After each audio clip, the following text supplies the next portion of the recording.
श्री दत्तबाऊनीचे स्तोत्र का म्हणावे? दत्त संप्रदायात दत्तबाऊनीला ॲटम बॉम्ब असे म्हणतात, कारण सर्व मनोकामना परिपूर्ण करणारे हे दिव्य असे स्तोत्र आहे.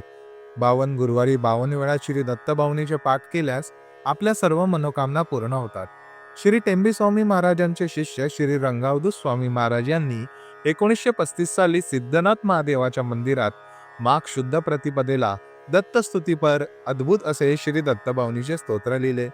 दत्तगुरूंनी कृपावंत होऊन पिशाच्य बाधा झालेल्या आधिव्याधीने ग्रस्त अशा लक्ष्मीबेन त्रिपाठी यांच्यासाठी श्री रंगावधू स्वामींकडून ही दत्तबाऊनी लिहून घेतली.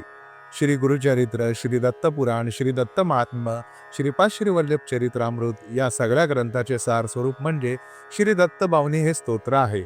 म्हणून श्री दत्तबाऊनीचे स्तोत्र 52 वेळा शक्य नसल्यास दिवसातून किमान एकदा तरी म्हणावे. श्री गुरुदेव दत्त.